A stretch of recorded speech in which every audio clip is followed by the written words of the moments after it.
అండి ఇక్కడ ఆంజనేయ స్వామిని మొక్కడం జరిగింది. ఇక్కడ కొద్దిగా నల్లరాయి పైన ఆంజనేయ స్వామిని చెక్కడం జరిగింది. ఇక్కడ మార్నింగ్ ఈ అన్న మొక్కుతున్నాడు, ఇక్కడ తుడుస్తున్నారు అని చెప్పుకోవచ్చు. ఒక మహిళ, చాలామంది చెప్తుంటారు నాకు ఆంజనేయ స్వామిని మొక్కు మొక్కు అని. ఇక్కడ నేను ఇంట్లో మొక్కుతానని ప్రత్యేకంగా టెంపుల్కి వెళ్ళి మొక్కను, కానీ ఈరోజు మొక్కాల్సి వచ్చింది. చాలామంది చెప్పారు, సరే అని ఇక్కడ మొక్కాను. ఇక్కడ కోట పక్కలనే అని చెప్పుకోవచ్చు ఆంజనేయ స్వామి టెంపుల్ అని చెప్పుకోవచ్చు. కోటలోకి వెళ్తే వెంకటేశ్వర స్వామి మహోత్సవాలు కొద్దిగా జరుగుతున్నాయి. 30వ తారీఖు కొన్ని ప్రోగ్రామ్స్ ఉన్నాయని చెప్పుకోవచ్చు. ఇక్కడ ఎవరంటే ఇతని పేరు మంత్రాలయ పీఠాధిపతి గారు. అక్కడ ఒక రామ కళ్యాణం మరియు ఒక 5 రోజులు చేస్తారు. కొద్దిగా భక్తితో అందరూ బాగుండాలి అనేటట్టుగా పూజలు అని చెప్పుకోవచ్చు. కోట లోపల నాకు కూడా వచ్చి ఆహ్వానం అందింది, అందిందని చెప్పుకోవచ్చు.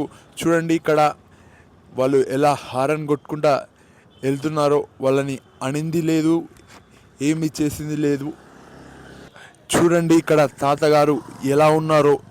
తాతతో మాట్లాడదాం. తాత ఎక్కడికి వెళ్తున్నావు? తాత ఎక్కడికి వెళ్తున్నావు? ఊరికి పోతున్నారు ఇవాళ మధ్యాహ్నం. పోయి మళ్ళీ ఎప్పుడు వస్తావు? సార్ రేపు గీతంకి పోతా. తాత గట్టిగా మాట్లాడతలేడు, ఊరికి పోతా అని చెప్తున్నాడు. చూడండి గాంధీ తాతలాగా ఎలా ఉన్నాడో. ఎవరన్నా కొద్దిగా పైసలు కనపడితే ఇతనికి వెయ్యండి. తాత తిన్నిక సరిపోతుంది అన్నం? సరిపోదా? సరిపోతుంది. ఓకే తాతగారు, మంచిగా పోయిరండి. నాకాడ చిల్లండి. దేవుణ్ణి చాలా మంది వచ్చి మొక్కుతున్నారని చెప్పుకోవచ్చు. నేను అప్పుడప్పుడు మొక్కుతాను, క్లియర్గా చెప్పాను నేను ఇంట్లో మొక్కుతానని. ఇప్పుడైతే ఇక్కడ క్లీన్ చేస్తున్నారు. చాలా వరకు ఇక్కడనే ఎన్నో టెంపుల్స్ ఉన్నాయని చెప్పుకోవచ్చు. ఇక్కడ కెమెరాలు కూడా ఉన్నాయి. చెప్పనా, ఇక్కడ ఎవరో మనల్ని మున్సిపాలిటీకి సంబంధించిన వ్యక్తి చూస్తున్నాడని చెప్పుకోవచ్చు. చూడండి దూరం నుంచి ఈ పిల్లగాడు ఏం చేస్తున్నాడు అని. లాస్ట్లో వెళ్తున్నాడు. ఇక్కడ నేను వచ్చేసి వీడియోలో మాట్లాడుతున్నాను. ఇంకా ఇక్కడ దేవుణ్ణి మొక్కడం జరిగింది, పెయింట్ వేయడం జరిగింది. కొద్దిగా కార్యక్రమాలు అంటే చెప్పాను, రామోత్సవం, ఇలా ప్రత్యేకంగా దేవుని గురించి, దేవుడు పూజించి అందరూ బాగుండాలని ఒక పూజ చేయబోతున్నారు. నాకు పాంప్లెట్ కూడా అందింది, దానిపైన క్లియర్గా ఉంది. ఇక్కడ శక్తిపీఠానికి సంబంధించిన వ్యక్తి రాబోతున్నాడని చెప్పుకోవచ్చు. ఇక్కడ చూడండి లైట్ ఎలా వెలుగుతుందో, ఆఫ్ అవుతుందో. చూస్తే పిల్లలు వచ్చి ఇక్కడ నేర్చుకుంటారా అని చెప్పుకోవచ్చు తైక్వాండ్. ఇప్పుడైతే ఎవరు లేరు, గేట్లు కూడా క్లోజ్గా ఉన్నాయి. చూడండి ఇక్కడ ఏదో పూజ జరుగుతున్నట్టుగా కనపడుతుంది. లోపల పూజ కూడా జరగబోతుంది ఇక్కడ లోపల అని చెప్పుకోవచ్చు. చూడండి ఇక్కడ కొందరు వ్యక్తులు రావడం జరిగింది.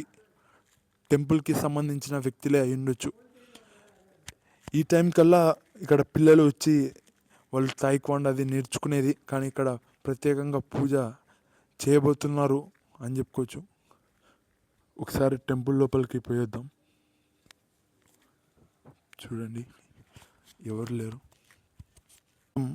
లేరు. ఇంకా టెంపుల్ పూజ చేసినట్టున్నారు లోపల, మనకు క్లియర్గా తెలియదు. కొందరైతే వచ్చి పోయారని చెప్పుకోవచ్చు. బయటికి వచ్చి అంటే లోపల నుంచి బయటికి పోయారు. ఇక్కడ చూడండి ఆంజనేయ స్వామి బొమ్మ చాలా వరకు పీస్ఫుల్గా ఉంది. అటు ఇటు తిరిగి ఎనర్జీ అనేది. ఇక్కడైతే లోపల అందరూ కలిసి మాట్లాడుతున్నారని చెప్పుకోవచ్చు. మాట్లాడిన తర్వాత ఏదో జరుగుతున్నట్టుగా కనపడుతుంది. కొద్దిగా పాటలు పెట్టుకొని కూడా కొందరు అక్క తిరుగుతుందని చెప్పుకోవచ్చు, వాకింగ్ లాగా. ఇప్పుడైతే ఇలా ఉంది కోట లోపల, చాలా నిశ్శబ్దంగా ఉందని చెప్పుకోవచ్చు. ఇక్కడ ఎలాంటి సౌండే లేదు.